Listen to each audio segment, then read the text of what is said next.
ના ના માને થવું. હવે એક કામ કર, આલા સકરિયા બાપા મૂકી દે. હું જો તો બિલ્લીના પાન લેતા આવું અને પડોદની વાડી આટો મારતા આવું. પછી આપણે છે ને ગામમાં મંદિર છે ને દર્શન કરી આવીએ. એ હારું. હે લે તને ભાંગ બનાવતા પાછું આવડે ને? હા મને ભાંગમાં તમને ન શીખવાડવું પડે. હું પેલા જૂનાગઢ વાડીમાં રહેતો ને ત્યાં ભાંગ બનાવતા શીખીને આવ્યો. એમ વરિયાળી જેવું નાખ્યું ને પાછું. વરિયાળી ને ધતુરો ને બધું તૈયાર કરું છું. તો 2 ગ્લાસ સ્ટ્રોંગ બનાવ અને 2 ગ્લાસ મોળી બનાવી છે. તે સ્ટ્રોંગ કોની હાટુ બનાવવાની?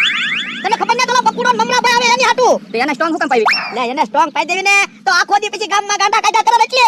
એવું ન કરાય હો, પરસાદી બધા હાટુ એક હરખી જ બનશે. એટલે હું કહું એમ કરીને હરખી બનાવજો બધો સ્ટ્રોંગ હો. એ પરસાદી બનાવી નાખી હમણાં મસ્તીની તમે મોઢું બંધ રાખો ને તમે મને ભૂલવાડી દેશો. લે પણ આમાં પછી ભાંગ ખાંડી ને નથી ખાંડી. એવું મસ્તીની બનાવીશ તમે ખાટલે જઈને બેહો જાઓ. આ હું ખાટલે બેઠો તું બનાવીને આવજો. લે મમરા ભાઈ તમે ક્યારે આવ્યા? તમે ભોળા દાદા તમારા માને કહેતા હતા ને કે ઓલા બકુડા ને મમરા ભાઈ હાટુ 2 ગ્લાસ સ્ટ્રોંગ ભાંગ બનાવજે. ઈ વખત હું તમારી વાતો બેઠો બેઠો સાંભળું. મમરા ભાઈ તમે હંતર સાંભળો ખરા હો. સાંભળી કોણ અમને ખબર કેમ પડે? આ બકુડા આ જો ને સકરિયા બાપા મૂકીને મેં કીધું ભોળા દાદાની વાડી આટો મારી આવું. ત્યાં આટો મારવા આવ્યો. બોલો લે મને એમ છે તું વાડા હંતર સાંભળતો હોય તો. ના ના હજી હું તો આવ્યો છું. એ બકુડા